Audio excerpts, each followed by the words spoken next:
The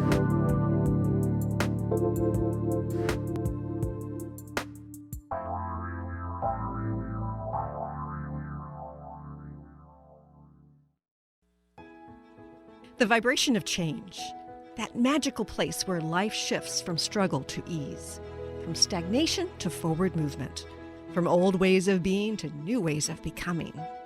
Yes, it can seem rather elusive to get there, but when you are in it, you feel it down to your very core, and it can positively affect everything in your life, from your relationships to your health and well-being, from your career path to your abundance, from the quality of your inner connection to the fullness of your self-expression.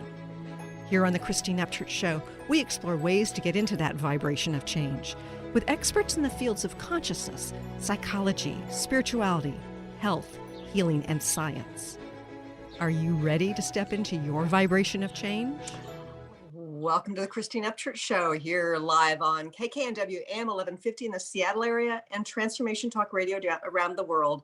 You might also be watching live on Facebook Live on my professional page or on Transformation Talk Radio, or after the fact on one of the dozens of podcasts that sends up. But wherever and whenever you're joining us from today, you're going to be grateful because we're going to be talking about an eye-opening kind of subject in a way that perhaps you haven't heard about yet, because we are at a new stage of almost disclosure.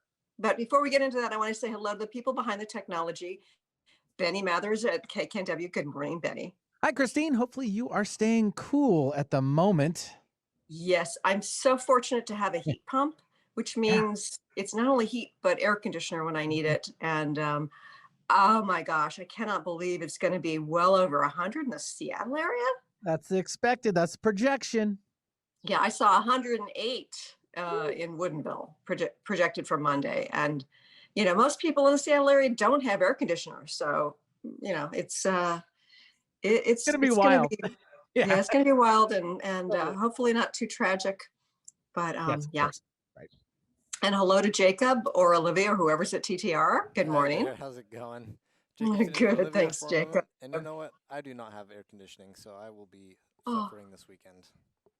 Yeah. Oh, I'm so sorry to hear that, Jacob. That's all right.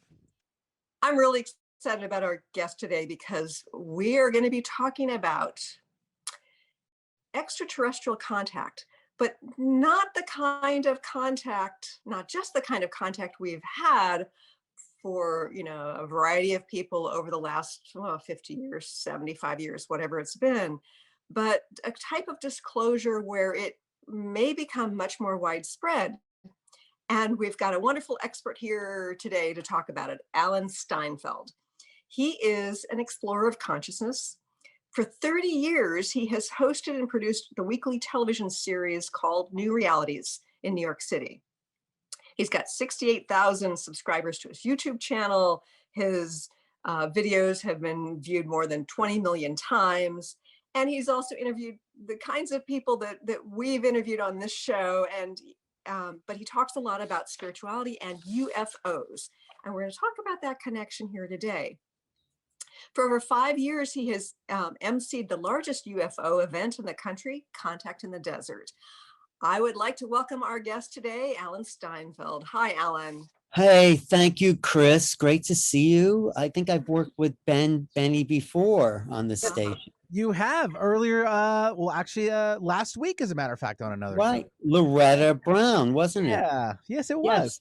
Yeah, great station you got here, Benny. Well, thank you very much. I don't take full responsibilities, or but I do what I can. But thank you for coming back. Go ahead, Benny. Take responsibility. Yeah, right. Full credit. You're an important part of it, Benny. Well, I'll let you guys just do your show. That's great. Thanks. All right. And of course, we're also fortunate enough to be on Transformation Talk Radio as well, and we're grateful for that. Now, Alan, you know, I've been following this subject, certainly not as closely as you have, but I've been following this subject for decades because I've had my own experience, and we can talk about that later. But I'm really curious. Let's start with the bird's eye view here right now. Why is the conversation changing? That is a really good question that I don't think anyone has a solid answer for, but I'll give you what I I think is going on. So there's three things. There's more sightings than ever in the sky.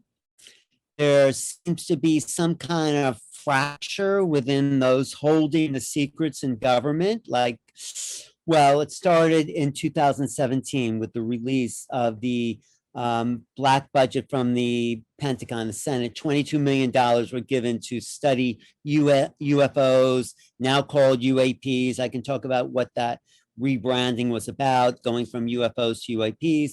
So that's it. And so there's the ETs, there's us, and there's a change, if you want to go there, in the vibration of this world, where more people are realizing that we're less dense, we're more energy than matter. And that seems to be a shifting paradigm. And these beings, whoever they are, I think function in that energy realm. So that's sort of little keys to why this is happening now.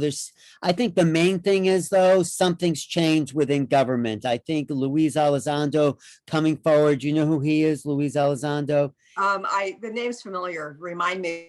Okay, he's really central to the disclosure movement. He worked for the Advanced Aerospace Threat Identification Program. That was the program that was given $22 million by Harry Reid to study the phenomena from 2007 to 2012. Elizondo was just a regular intelligence officer, didn't know anything about any of this. And he starts to look at these papers and goes, hey, there's something going on here. How come other people don't know we're being visited by, little gray beings or whatever color they are this year? So Elizondo starts to make a big deal, and there's nobody willing to back him up. He leaves the Pentagon, although I don't know if you ever can leave the Pentagon. Forms another organization called To the Stars Academy, where these are civilians or people who've left the military coming forward and saying there's something going on. So what happens now in the Pentagon is they disavow Elizondo for ever having worked there. He gets upset. He says, how could you do away with a whole 30-year career? He gets, I know it gets a little dramatic. He gets Danny Sheehan, who is a people's lawyer. You know who Danny Sheehan is? Danny Sheehan defended Danny Ellsberg in the Pentagon Papers. He defended John Mack, who was a Harvard psychiatrist who said they were aliens. Danny Sheehan also stood up for Standing Rock. So he is like the people's lawyer. Elizondo hires Danny Sheehan to defend him for the smear campaign that seems to be happening against him because somebody doesn't like what Elizondo's saying about aliens. So that whole thing comes down where there's more going on than people have said. And Elizondo now has filed a whistleblower complaint with the Inspector General. Danny Sheehan, this lawyer, the people's lawyer, has just gone to Congress and said, okay, there's a complaint and we're going to push this as far as we can. What are you going to do about it? So Sheehan, who's a really great lawyer, I feel, for us, the people, wants to push this to Congress. I think he wants to get congressional hearings out in the open about what they've been hiding for the last really 74 years since Roswell.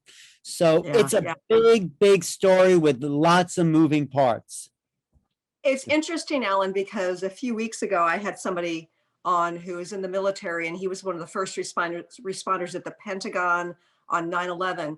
And he spent 20 days, and he's been coming forth saying things aren't as they have been reported because, there are just a whole lot of inconsistencies. And suddenly the military is disavowing that he was ever there. So right. It's the same kind of thing. It's this, there's cover up upon cover up upon cover up. And yet I agree with you that there's something about the frequency of the planet that has changed, as well as the fact that there are so many inconsistencies right now within the context of what we're being told versus truth. And yes, there are a whole lot of people who are still asleep, but yet there are more and more who are awakening to the fact that we've been told lies, we have been sold propaganda, manipulated. So if that's the case, if more and more people are waking up, then it may be a more of a threat to the powers that be within the context of our 3D world. But also it could be that things are moving so that we do end up with a greater and more obvious disclosure.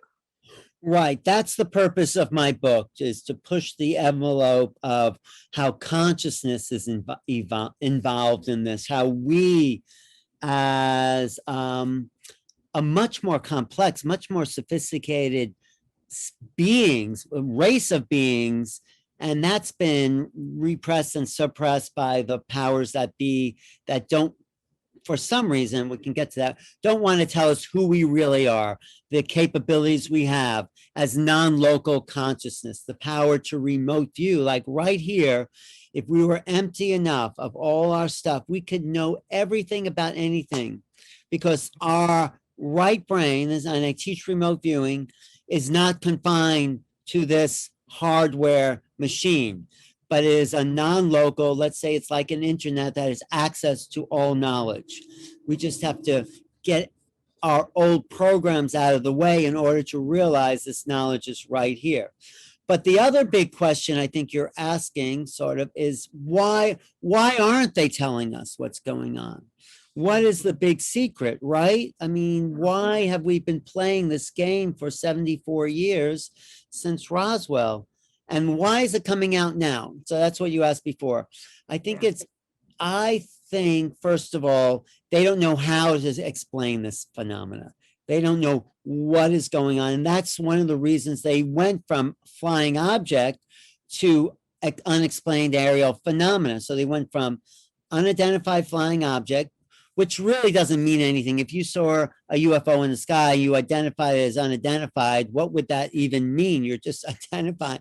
It's like doublespeak. But this is more than an object. This seems to be a phenomena. This seems to affect time, space, perceptions. There seems to be a paranormal element. There seems to be synchronicities, telepathy. It involves so much more. And this has been documented in the ATIP, if you look at their findings. So ATIP was the program that was sponsored, and you could read up about them, look up ATIP documents. There were 7 documents that were smuggled out of the Pentagon to talk about their research. So this is a phenomena, and that's a hint to why they're not telling us what's going on, because this cannot be explained in ordinary terms. If it was just, yeah, there's people or beings visiting us from another planet, it would be much easier to explain. But there's more to this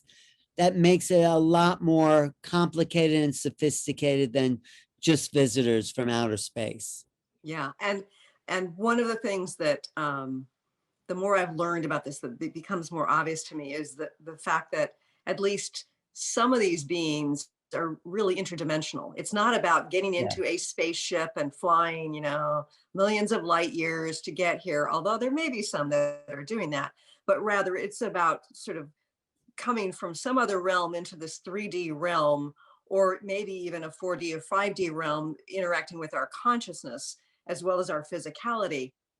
And so that kind of is mind-boggling for people who are thinking in the 3D realm. But if we accept that aspect of it, then it gives us, it illuminates more for us about what more we can tap into. It's not just about can we create the right kind of spaceship to travel to Mars or another solar system, but rather can we move in and out of these realities ourselves? Well, that's the point of it all, and that's what I think government and military is just used to kind of a very linear way of thinking. We're here to defend whoever they're here to defend, they haven't accepted the spiritual levels of this vibrational shift, the fact that actually we are really interdimensional. I think we travel through interdimensions all the time, at least in our dream state. So, and I think that's part of the key to making contact. I mentioned that in my book, is becoming lucid enough to understand altered states of consciousness, and not just drug induced states that only gets you, someone said that's like looking out a window, but you want to go through the door to have access to that all the time. You want to call on that higher states, where it's not induced but by something outside of us, but it's an aspect of our knowing. So let's get more lucid in these altered states, and we will be able, I think, to establish contact, because they don't exist in this realm, at least from my experiences. My experiences have been in dream-like states. I wouldn't say they were dreams, because you forget your dreams as you wake up in the morning. They sort of like fade. But these dreams I've had, and many, many other people, are dream-like, but you don't forget them. They stay with you. And interestingly enough, I've had a couple of experiences, and when people talk about the grays, I know exactly what they smell like. You How do? do I know? What? I do. It's like this. It's like this musty, earthy smell, and it's like, okay, well, yes, I've experienced these things in a somewhat dreamlike state, and yet my sense of smell I've got this very distinct memory of it. Wow. And so the question becomes then, okay, if it is happening in this other realm, then perhaps in our physicality, we can actually move from one dimension to another, and one realm to another. Or perhaps it's also happening within the context of our 3D world. Well, we have to dissect what 3D world really is, because we've been so narrowly conditioned to think in a very small-minded way by our media, our religion, our culture, all those things. And maybe the 3D world is bigger than we thought. Like when I teach remote viewing and other courses, I play that video of the gorilla walking through this basketball court. Have you ever seen that one? Yes. And I'd say 90% of the people do not see the guy in the gorilla suit pounding its chest, because I told them just count the number of passes. And I show it again, and they say, well, first I say, who saw the gorilla? They think I'm crazy because I've even asked the question. And that's right in their reality. They're looking at it. I just told them to look for something else. So we're so conditioned to see only what we've been conditioned to see. And there's a lot more happening right here. I've seen orbs around me in this reality, but I think because you were able to smell, and actually when my abduction, I had an actual mark on my leg, like a little puncture mark that happened overnight when I was driving cross country, and I felt like I was frozen throughout the night. So we have to redefine reality. We have to redefine what we think and what we know. We have to broaden our view of what's possible. And absolutely. And speaking of broadening our view, I mean, for me, along the way, I've had some spontaneous things. Decades ago, I had spontaneous past life memory. 15 years ago, I had a spontaneous, basically seeing another version of me where I never moved from Lincoln, Nebraska, and interacted with her. And I've had a couple of interactions like that. So it's— how was that depressing? No. No, it was fascinating. I mean, Okay. if I can go into that more if you're Okay. interested, but it's her cigarette smoking was affecting my lungs in this life. Wow. And so I learned that I could sort of create a boundary. And then fast forward a number of years, I was having a hard time letting go of some grief, and all of a sudden, while sitting in rush hour traffic, my guide sort of showed me her life versus my life. It was this vibrational A/B comparison. And I understood where all this pain was about expansion. And this was the life I wanted to focus on right now. And so, I talk about it in one of my YouTube videos, but it's the kind of thing where if we can't wrap our silly little human minds around aspects of reality, then how are we going to integrate and process this interaction with extraterrestrials that are coming from a much broader aspect of reality?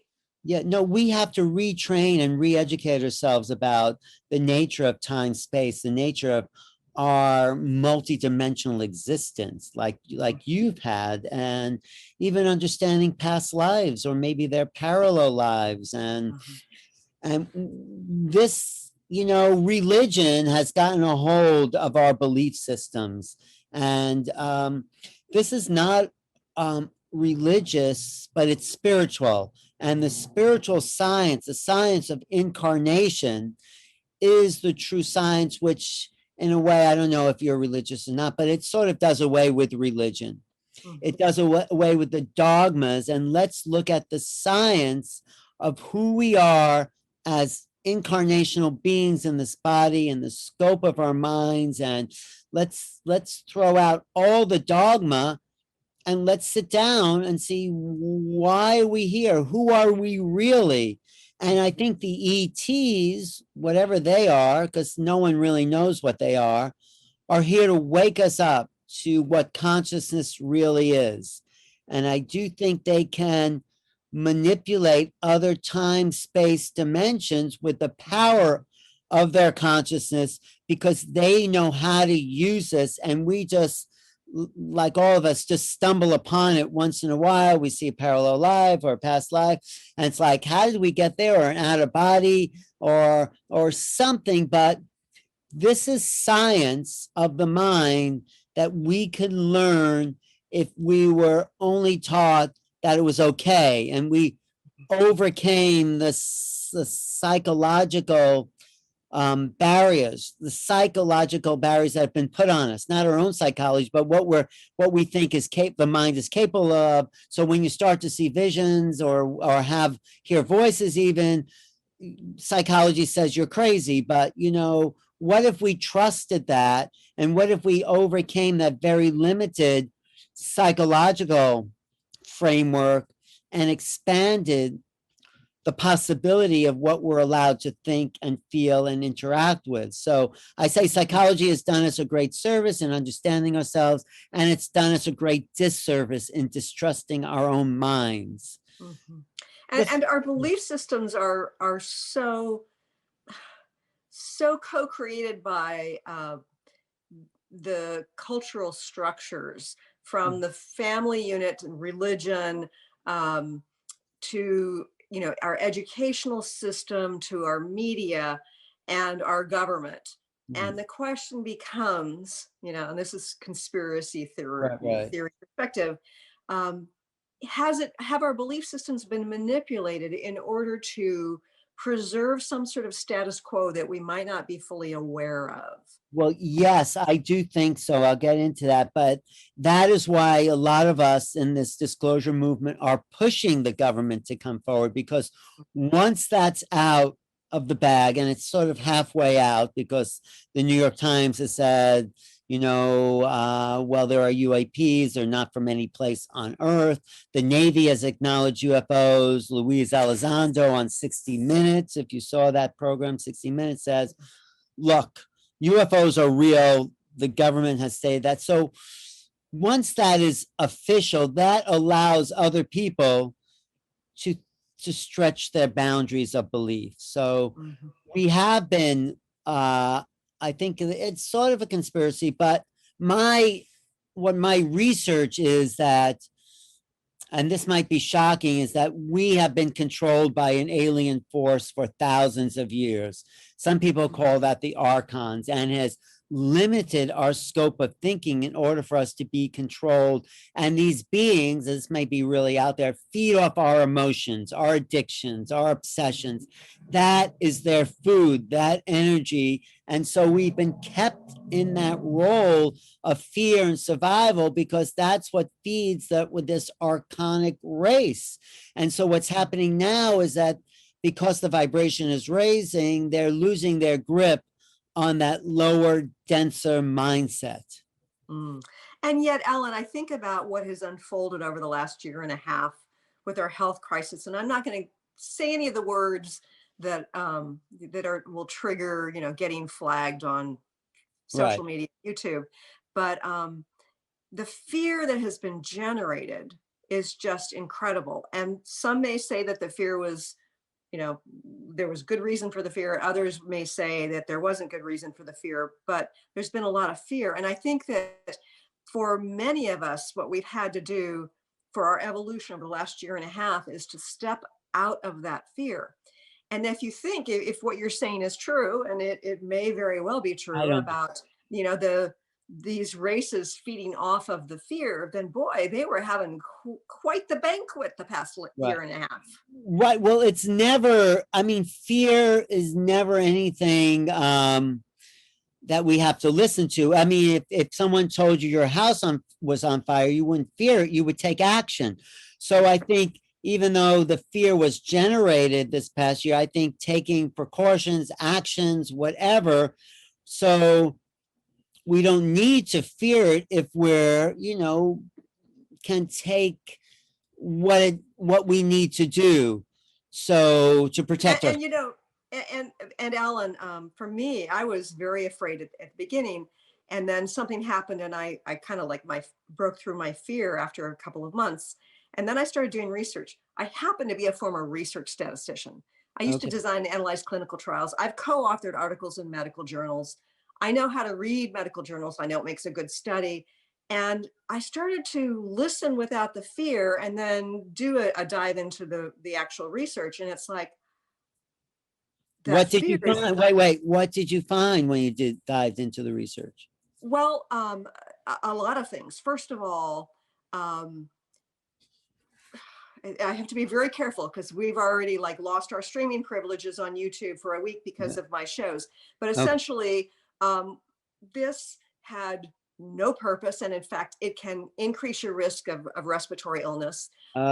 People weren't dying of viral infections. They were dying of hypoxia. It was like things did not fit. And if you look at the number of people who died in our country, and you look year by year by year by year, you think, why was there such a big deal made? So I'm not going to go into details here. No, but then I what's started doing deep dive. What's hypoxia? What is that? Basically, the red blood cells cannot get oxygen. And so what happens is people who climb high mountains and don't have the right equipment, they get hypoxia.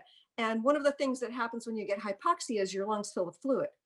It's not a viral infection. It is, and you have coagulation issues, which can cause blood clots and that sort of thing. And so it's like, so when I stepped outside of fear, which was a really important part of evaluating the nature of our reality, whether it's what we're being told from, the so-called experts in medicine, or whether we're talking about alien interactions. It's like, if we can let go of the fear, then we can process the information differently and integrate perhaps a new perspective on reality.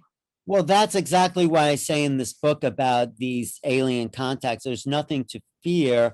We only fear what we know. This represents an unknown, a key unknown factor. They may not even be aliens. They may be something so utterly different than we can conceive. They may not be interdimensional. They may be, I don't think we can even think about what they may be because it's outside our frame of reference, but that is what I think they are. And there's nothing to fear about that. People only project what they know onto the unknown. I say the unknown is full of wonder, possibility, and excitement that a new chapter is unfolding in human history. And the fear, we have more to fear from each other, fellow human beings, than we do from anything out there. The worst has already happened, that we've been mind controlled for thousands of years. So maybe this time of upliftment, some people say ascension, some people say transformation, is upon us, and people don't want to let go of the fear. They don't want to let go of the known, because the known gives them a little safety and security. But what I'm saying is the unknown represents a much higher level of living, of human coexistence, of waking up to the true potential in the human being, who we really are. This is what these beings are kind of coaxing us to, a new future, because we've been our own worst enemies. So if we want to fear something, fear what we've already done to each other. But that time is changing, hopefully, where we have to know we're one planet. We are basically one species sharing consciousness. This is what I write about, what Bruce Lipton said in an interview I did with him at the end of my book. We are not humans until we have humanity. Humanity is the global consciousness that knows we're all cells in one living body, and that we're all working in a coherent fashion, but individual in our own sovereignty. So, so anyone who's suffering is me suffering, or Right. starving, or homeless. It's like, and you can just look at them and feel that. And this is what, the human element of compassion and empathy and love and all these things, which are been universal concepts that we've been trying to get to, but then we put up borders and boundaries and all these things. I mean, it's okay to have boundaries, I guess, but it's, it's these divisions, and that's what's, and weapons, and these ETs, if that's what they are very concerned about our nuclear weapons, and they've been over these nuclear weapon silos, turning off the nuclear codes, because that is what began this increase, this wave of flying saucers after the atom bomb was dropped. They showed up in Roswell because that's where the people who dropped the atom bomb were located. That's where they. So it's like a key in there. Why Roswell? Why there? So.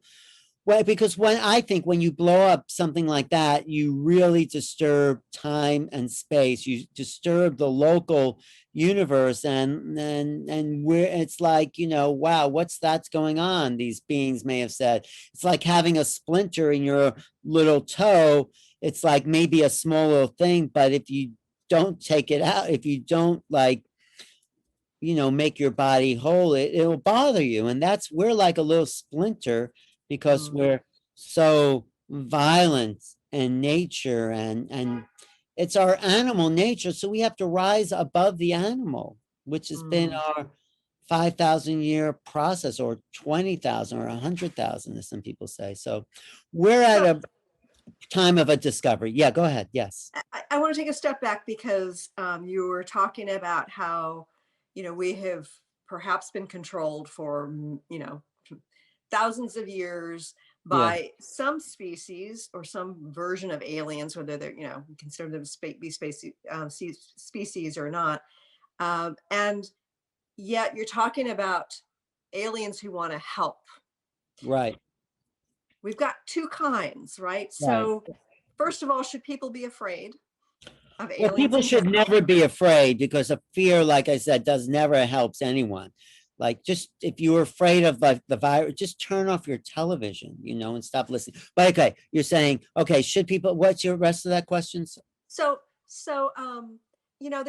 there are people who've talked about some pretty negative experiences within the context of alien abductions, alien interactions. And also, if there are these species that want to control us and want us to be in fear, they don't seem like they're really our friends. So I think what happens is, even within the consciousness community, there's this sense of, okay, there are these there's these beings who want to help us and are going to help us to, become, more expansive, more powerful beings and a more peaceful planet. But what about the bad ones? Well, the bad ones, the ones that have been here for thousands of years, controlling our minds, some people call them maybe the Anunnaki, or some people, there's some shamanic traditions that talk about this. There's some other Gnostic traditions who talk about these demiurges, these false gods. So in order to overcome that, we have to be in control of our own minds. We have to be sovereign in ourselves. We have to know who we are, what we think, and get over the conditioning of the dramas that we have locked us into fear and survival. So there's never any time to fear. Like I said, there's only time to take action. Fear is the emotional response to survival, but if your survival is threatened, do you fear it or do you do something about it? So if we can overcome the fear, be more lucid within the state of consciousness, and get ourselves out of the mess we've created. So they're here to help those other beings, but they're not going to, clean up our planet for us. The everything we've, kept unsacred. We have to clean up our mess, get over our addictions, get over our dramas. Some people don't even know what that means, to get over their dramas, but just step back and observe the chaos, observe it all. If you can be the observer of reality as opposed to the victim of it, then you're on a path of discovering the higher knowledge. So they're here to not do it for us, but to make sure we don't blow ourselves up, and to not even assist us. If you help the chick hatch out of the egg, it won't be strong enough to survive. Well, we're this little chick and the egg is this self-imposed limitation. And by overcoming that, I think we become equals to these beings that have dominated and controlled us for years. So if we can hatch ourselves out of this limited space, if we can get out of the matrix, and Bruce Lipton says that that movie was not just a motion picture, that was a documentary. So if we can get out of the matrix as we've been told and brainwashed, and this is what's so great about your program and the internet and everything people are talking about, there's more access to information. Of course, there's a lot more stuff to wade through, but I think there's a chance for greater truth because of research we can all do. So yes, if we can start to wake each other up, remind each other who we are, realize that we're part of a greater cosmology, that life itself is not a freak chance of some amino acids being combined in some salty sea by a strike of lightning, but life is an abundant quality throughout the multiverse, and intelligent life is really what we descended from, not necessarily a god, but in a grand intelligence. Freud's whole idea about the death wish was that things evolve back to the state that they came from. If we came from a dead universe, the natural impulse for living things is to go back to dead things. But if we've come from a higher consciousness, that same impulse is to evolve back to that higher consciousness. So, And I think, Ellen, that if we can let go of the perpetual fear, because that's really it. It's the habit of fear, not the fear itself. Because when something comes up, as you say, there's, fear can trigger boundaries, fear can trigger action. But if we aren't in that perpetual fear, then it allows us to discern and tune in to that higher power, that deeper wisdom, to that sort of the energetics of what's here to support us and what needs to be dispelled. Right. So I think that if we could just get out of that hamster wheel of fear, Right. that is a really powerful place to be. Right. We drop into who, if we can just sit in meditation. I think Pascal, the French philosopher, said all problems can be solved if you just sit for a few hours by yourself in a room. So it's like, if we can just drop into who we really are, making contact is really making contact with ourselves, that part of our still small voice within.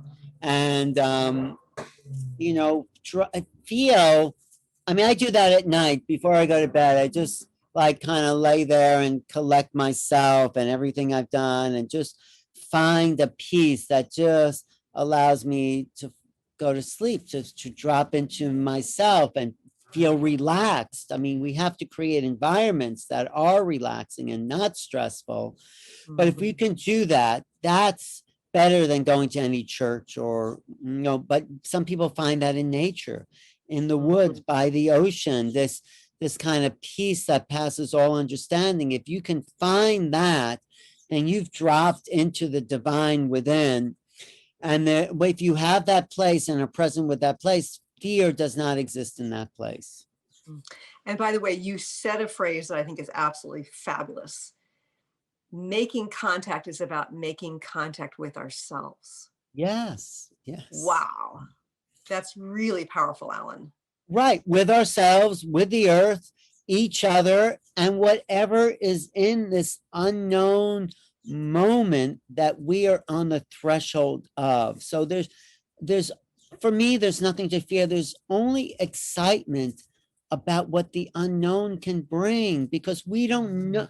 We're only projecting what we know onto the unknown. But if you're just open, Krishnamurti says true freedom is freedom from the known.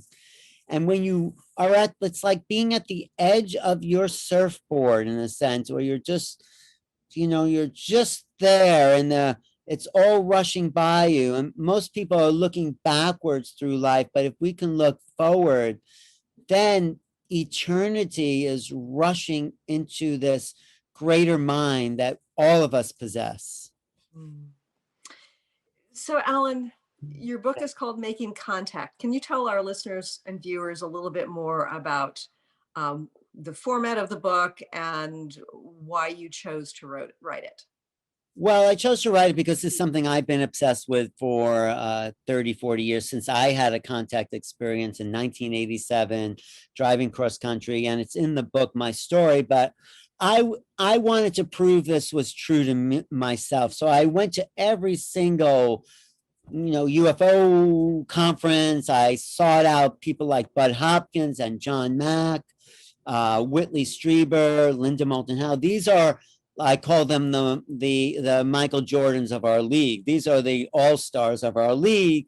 And I wanted to hear what they had to say, because they've been researching this since the 70s, some of them, and they are really intelligent people. So I put the best I could find in this book. So this is a collection of the best and the brightest who have studied the phenomena from their own point of view, and they all have their own opinions. And part of the reason of making an anthology is because no one has all the answers. I want the reader to come to their own conclusion. So the format is to go from the external, the exo, to the eso. The exoteric, like what is the government saying? What are the nuts and bolts hardware of the phenomena?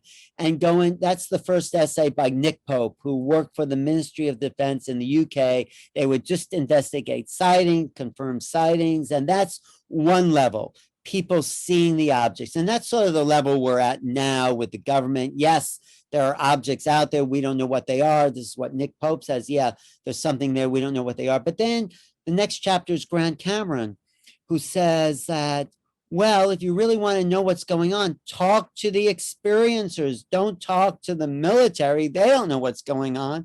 So then we get into this understanding of what people who've had interactions, and we go deeper into that subject. So it goes from investigators to what I call researchers, people like John Mack, who was a Harvard psychiatrist. Do you know who John Mack was? Yes, yes. He wrote the book Abduction. He thought all these people were crazy talking about their abductions and their interaction, until he started talking to these people. And he said, well, these people are not any crazier than anyone else.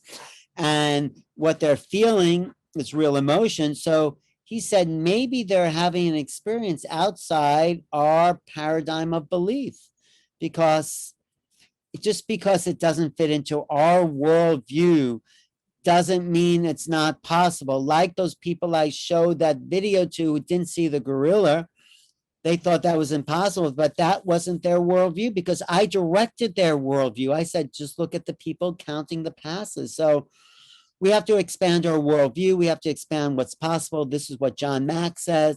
Linda Moulton Howe talks to whistleblowers inside government who have come forward and told her in this chapter, she says, what these alien races are like, who they are, what they want here. And then they go into people who are deep inside the phenomenon, like Whitley Strieber, who wrote the book Communion. And he was initially freaked out. And it addresses what you said before. I would say from the study called Free that Edgar Mitchell and Ray Hernandez put together, 80% of the people who have had these scary abductions have come around and saw the benefit of it. They saw that on some level it was there to evolve them. So yes, there's trauma involved when these things show up in the middle of the night and we're not prepared for them. But in the integration process of that, there's expansion of mind. So it's not pleasant. I mean, I'm still, I wouldn't say traumatized, but I haven't integrated all of my experience for some reason. So there's so yes, it may seem like an invasion, and maybe it is because they don't have great bedside manners, but there's something bigger going on here. And if it is a multidimensional world and we exist on many levels at once, then maybe part of us was responsible for that. I mean, I'm not excusing awful behavior that way, but there is an assimilation where people feel there's a shift in their own consciousness once they make peace with this this interaction. So I talked to Whitley Strieber, and then I talked to people who've had very positive contacts, people like Daryl Anka. You know who Daryl Anka is? He channels Bashar. He's had a 38-year relationship with this entity, extraterrestrial entity named Bashar. And he writes a chapter as himself talking about what it's like to make contact with an extraterrestrial for all this time and how he's woken up. And I talked to Mary Rodwell, who's talking to star seeds and talking to children 3 and 4 and 5 years old about what they remember from their other lives, other planets coming here to Earth, and the messages of hope and cleaning up the planet that they bring here. And the last chapter is Carolyn Corey, who I think is probably one of the most integrated people with this ET consciousness. She says that in a sense, she doesn't say that, but what I extract from this, that we are extraterrestrial. Our minds, what makes us human, is very different than all the other animals on this planet. There's something that I feel has been upgraded and manipulated and hybridized for human beings that make us different. And I think who we are extraterrestrial beings in a earth body. But now it's time to wake up to this greater cosmology and find out who we really are and not keep that a secret. I don't know why the government's having such a hard time saying aliens. Come on, just come out and say it. Right. Well, I think that there's some stuff to unpack there. But before we go any further, I want people to know how they can connect with you and how they can buy one of your books or your book. Well, I've been doing shows a couple of times a week on this subject. It's on my YouTube channel, youtube.com/New Realities. You can email me at newrealities@earthlink.net and buy the book, Making Contact. You can buy it on Amazon. Alan Steinfeld, Making Contact. Just type that in. It's also on Kindle and audio. It's on Barnes and Noble. It's on all these other places that sell books. But I think Amazon gives me the best ratings. And write a review if you like the book. And it's this anthology that will take you deeper and deeper and deeper into what Making Contact's all about. And we need the perspective right now. And it's interesting, Ellen, because I think that for a long time, I thought, well, the government knows, but they just don't think that we can handle it. And I've come to another place now. I'm starting to suspect that they either aren't allowed to let us know about it, or there's something that they don't want us to know about it because it will affect how we feel about government. Well, the other thing is maybe they just don't know what's going on. Could Maybe be. they can't explain it. And the other thing is maybe they're being manipulated by those negative ETs, right? Not to come out. And that's could be possible. But I think something is changing. Don't you feel that? Yeah. And I think that there's what I sense is that there's some fear about what is changing, not just from the whatever the negative energy is, but from the government itself. And some of us have this gut sense that before we get really good disclosure, we're going to get a version of fake disclosure that's Mm. going to put us into greater fear or attempt to put us into greater fear about it.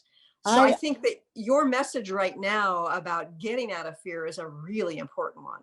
Right. I don't know if we're going to get the fake disclosure, the false flag stuff. I know that's been going around, but I don't get that. I don't get that that's what they're going to do because it'll be too, it's too obvious. It's too, no, I think they have a hard enough time just explaining it without even putting on this kind of whole scenario. This is my feeling.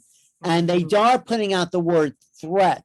You know, this government program is called Advanced Threat Identification. But Danny Sheehan, you know who Danny Sheehan is? He's the lawyer for he's the lawyer for Luis Elizondo. He's a Okay. people's defendant. He defended John Mack at Harvard when they wanted to throw him out. He defended Daniel Ellsberg with the Pentagon Papers. He was a lawyer at Standing Rock, one of the standing up for the Lakota Sioux. So he's now defending Luis Elizondo in this whistleblower complaint when they tried to do away with his record. And he asked Luis, well, what's the fear part here? And Elizondo says, well, none of the higher ups seem to be concerned about it when we talked about these UAPs. And there seems to not be a fear factor. That's just a way of getting money to study something by putting that word threat in there. But if we were really told the truth about this, I think this would be a great day. Imagine free energy. Imagine the biological breakthroughs. Imagine the shift in history, the shift in perspective. I think this represents a renaissance that we are at the verge of if we can get rid of the fear, the limitations. Yeah, I think there's fear among people because their world is going to change, you know, their world is, and with reality is more solid than the ground beneath your feet. And if we tell people it's not what they thought it was, there will be a reaction. But why not be told the truth and wake up to the new realities of extraterrestrial existence? That's the subtitle of the book. And face a greater world, face a greater possibility of life in the universe. I think it's a glorious time ahead if we can just get over the fear, like you said. And I think that it may actually blow our minds in terms of what it means to be within the context of this matrix we are in. Yeah. Right. And we need to have our minds blown because it's not working on the level that's going on now. It's, The you're so planet, right about that. the mass extinctions, the planet being destroyed. I think the environmental crisis and UFOs are going to pull us together to realize we are one planet, one species, one humanity. And that's a greater future. Okay. So again, I want to mention New Realities on YouTube, and the book is called Making Contact.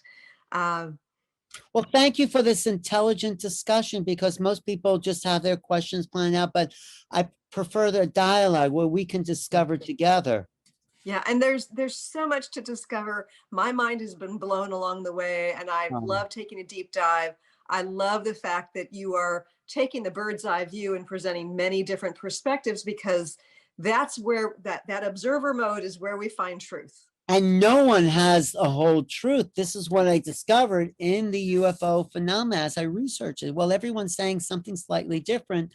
I need to put this together for myself. That's what I asked the reader to do.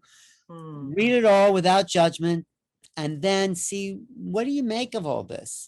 How does Love this it. make sense? Yeah. Thank you, Alan. Thank you. Did you get a copy of the book? I'm going to send you a copy. I haven't gotten it yet, but I got the PDF to be Okay. able to read. So thank you. Right. And also, folks, I've got 2 different programs getting launched on the Academy of Divine Knowledge this month. So go to the homepage of my website and you'll be able to link to register for that. And there's a whole lot of other good stuff there. Alan, thanks again. Making Contact. Exciting times. Get it on Amazon. Thanks, Christine, for your time. Thank you. And thank you all for joining us here today. Okay. Thanks so much for tuning in today. If you'd like to empower yourself to step further into your vibration of change, please visit my website at christineupchurch.com, where you can learn more about my insights, upcoming events, and private sessions.